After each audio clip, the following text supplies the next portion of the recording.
Call of Duty Warzone has been around for almost 5 years now. At its introduction in 2020, it was one of the most popular FPS games and probably the most popular battle royale game. But today, at the end of 2024, the current Warzone, which many people refer to as Warzone 4, dwarfs in comparison to the original Warzone 1 in terms of player counts and overall popularity. My goal is to answer why that is. First, let's go back and analyze the beginnings of Warzone. Despite its immense popularity, Warzone 1 had flaws, countless bugs, horrible weapon balancing, and tons of cheaters. But people kept playing it despite these issues. For the first 2.5 years of Warzone's life, it stayed on the Modern Warfare 19 game engine, which was the multiplayer title that Warzone was originally based off of.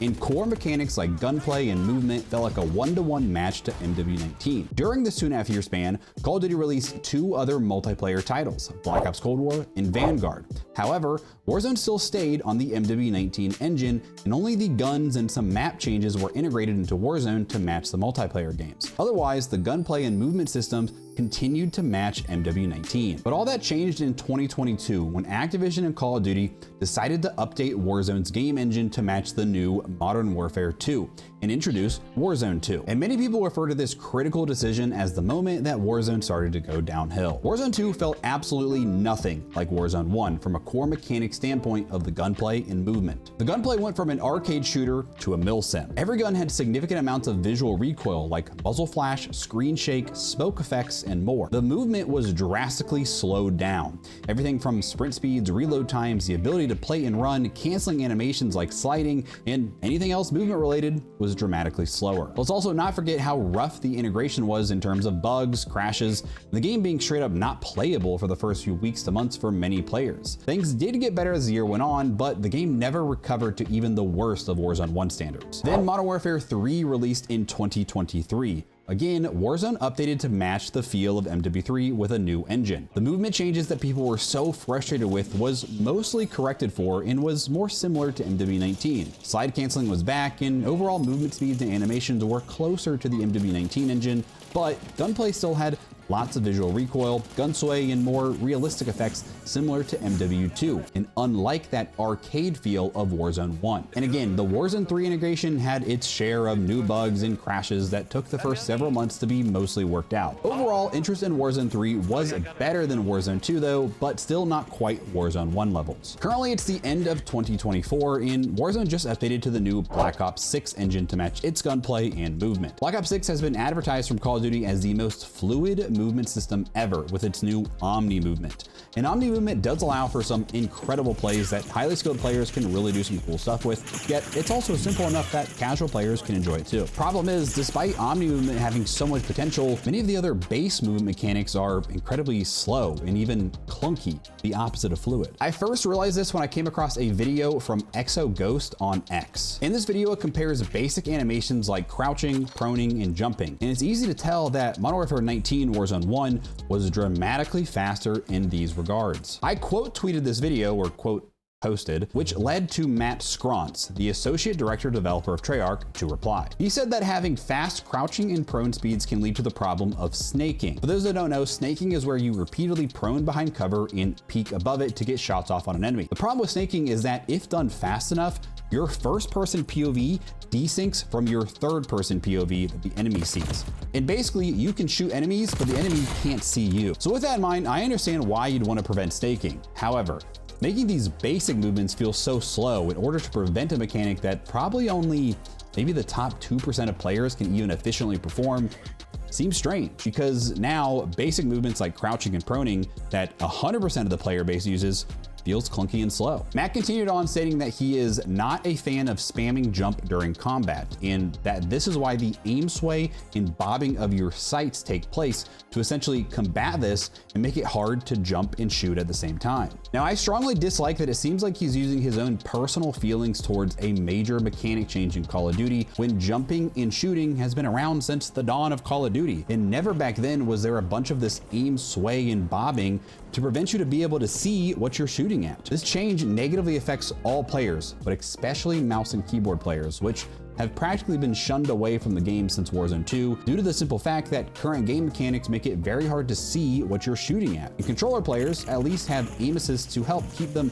roughly on target, whereas mouse and keyboard players do not have any form of assist. He also stated that there are perks and attachments to counter this aim sway and bob. However, that's just not true. The dexterity perk does slightly minimize some of this effect in multiplayer, but it does nothing towards this effect in Warzone. Now, this is likely a bug, but even if it did work like it did in multiplayer, this is nowhere near the smoothness of shooting that we had in Warzone 1. And as far as attachments go, the only one that's supposed to help this is the target laser, which doesn't really seem like it does anything towards this aim sway and bob. It just reduces the aiming sway of the gun. So there are no attachments or perks that help this in Warzone. Now, after all this happened, one thing that was kind of cool was Matt Scroncy actually shot me a DM on X, and he just said, "Hey, I appreciate the feedback. Can you give me some more examples of what feels clunky?" And I did. I gave him a kind of a list of examples of things that just didn't feel right.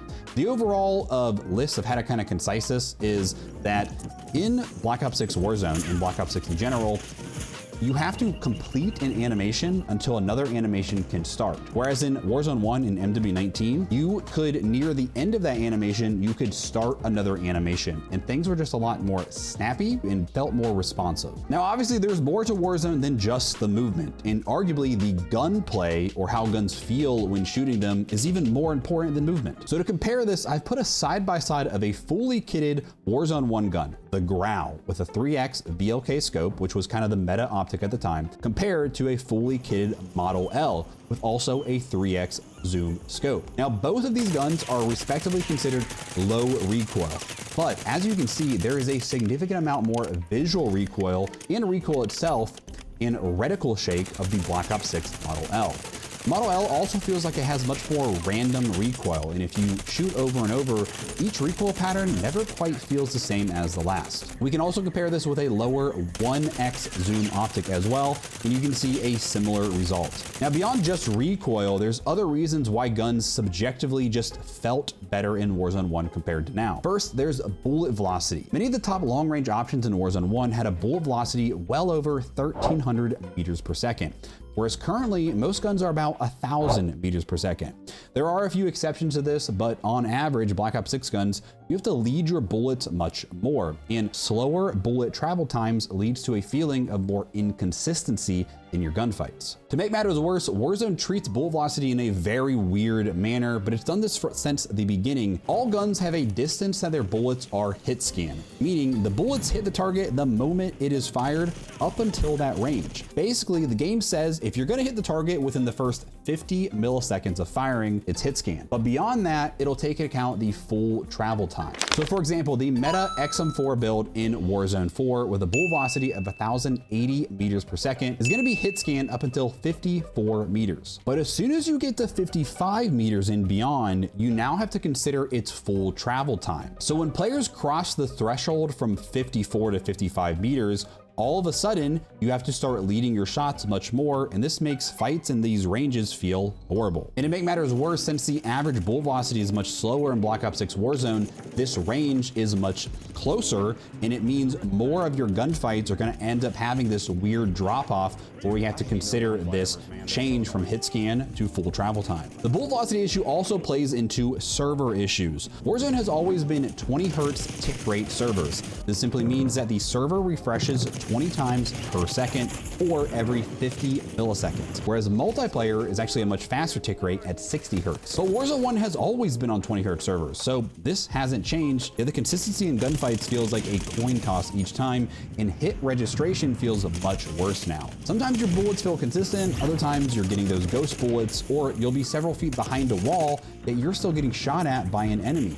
And on the kill cam, your body will be completely in the open, despite from your point of view telling a very different story. This clip from Huskers shows a combination of both bullet velocity and poor servers likely being the culprit to why none of his bullets are landing. Now, some people might say that he's simply not leading his shots enough, so my rebuttal to that is this clip from Braxton. This one is even worse because if you look closely, you can see blood splatter from the enemy, yet no hit markers are occurring, signifying that none of these bullets are actually registering and causing any damage. Shortly after this, the official Call of Duty Updates X account tweeted or posted that they had identified an issue that could result in erroneous visual blood effects when damage was not actually dealt while shooting enemies in all modes. This was probably the worst Call of Duty gaslighting we've ever experienced, and because of that, the post actually got community noted, essentially saying that no, this is not an issue with blood effects appearing when they're not supposed to. It's because there are massive hit registration issues related to how bad the Call of Duty servers are. This problem is likely due to net coding issues, and from someone like myself who has very limited knowledge on this,